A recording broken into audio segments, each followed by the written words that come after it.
பங்காளிகள் நம்மளை தாண்டி டேபிளில் போகக்கூடாதுன்னு முடிவில் இருக்காங்க போல இருக்கு. மும்பை இந்தியன்ஸ் எஸ்ஆர் மேட்ச்ல என்ன நடந்துச்சுன்னு பார்க்கணும்னா வாங்க வீடியோக்குள்ள போகலாம்.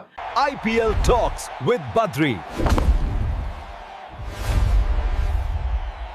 வீடியோக்குள்ள போகிறதுக்கு முன்னாடி தயவு செஞ்சு லைக் பண்ணுங்க, ஹைப் பண்ணுங்க. இது ஒரு ரிக்வெஸ்ட்டாக கேட்குறேன். அப்போதான் இந்த வீடியோ நிறைய பேருக்கு போய் ரீச் ஆகும். டாஸ் ஜெயிச்ச Mumbai Indians we choose to bat அப்படின்ட்டாங்க. அப்போ என்ன பட்டே கிளம்ப போகிறாங்க பேட்டிங். கடப்பாறை இஸ் பேக், தி ஓஜி கடப்பாறை. கொடைக்கானல் பூம்பாறை தொங்கி போச்சு கடப்பாறை. ஓகே கடப்பாறை வந்துருச்சு, நம்பி எடுப்பாங்க பாருங்க அப்படின்னு பார்த்தா வில் ஜாக்சன் ரேன் ரிக்கிள்டன் நிஜமாக நல்லா அடிச்சாங்க. பட்டே கிளப்பினாங்க, பவர் பிளேலாம் அதர விட்டாங்க, வேற லெவல். சூரியகுமார் யாதவ் பற்றி பேச வேண்டாம், 5 ரன் தான் அடிச்சாரு, தொங்கி போச்சு கடப்பாறை.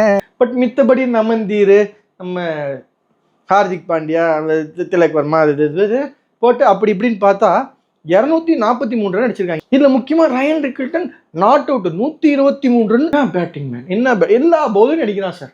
பிரஃபுல் ஹிங்கே அடிக்கிறான், குங்கே அடிக்கிறான், ஜங் யாரு வந்தாலும் அடிக்கிறான். பட்டே கிளப்பினான். ஆக்சுவலா அவங்கள விக்கெட் விழுந்தாலுமே எல்லா ஆல்மோஸ்ட் ஆஃப் ஆல் பவுலர்ஸ் வந்து நிறைய ரன்ஸ் கொடுத்தாங்க. 243 ரன், 5 விக்கெட் இழப்புக்கு ஃபர்ஸ்ட் இன்னிங்ஸ் அடிச்சிருக்காங்க.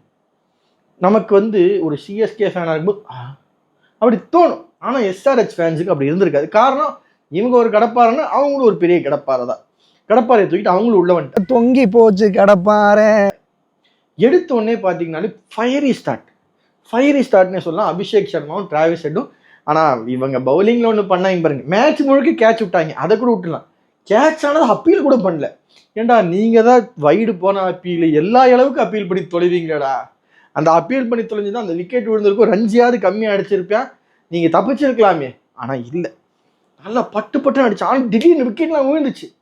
ஒரு கட்டத்தில் பார்த்தா ஜெயிச்சிருவாங்களோ மும்பை இந்தியன்ஸ்னு பார்த்தா இஷான் கிஷன் கூட 0 அவுட் ஆகி எங்கேயோ ஜெயிச்சு விடுவாங்க. மும்பை இந்தியன்ஸ்லாம் சும்மாவான்னு பார்த்தா தொங்கி போச்சு கடப்பாறை.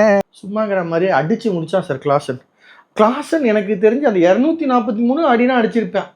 நான் கூட எதிர்பார்த்து ஒரு லாஸ்ட் ஓவர் த்ரில்லர் வரைக்கும் போனால் லாஸ்ட் ஓவருக்கு முந்தின ஓவர்லேயும் முடிச்சு விட்டாங்க.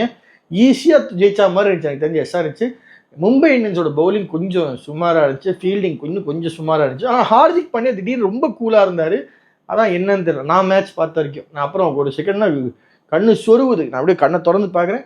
உங்களுக்கு தோணிச்சு அதோ ஹார்திக் பாண்டியா மாறின மாதிரி இருக்கா? கமெண்ட்டை சொல்லுங்கள். So SRH versus Mumbai Indians மேட்சில் என்னதான் 234 அடித்தாலும் அதையும் சேஸ் பண்ணி ஜெயிச்சு காமிக்கிறேன்டான்னு எஸ்ஆர்ஹெச் ஜெயிச்சு விட்டாங்க. மும்பை இந்தியன்ஸ் தோட்டாங்க. பங்காளி தெரில, பங்காளி நீங்கள் வரா மாதிரி தெரில, மேலே விடு, அடுத்த வருஷம் பார்த்து. கொடைக்கானல் பூம்பாறை தொங்கி போச்சு கடப்பாறை.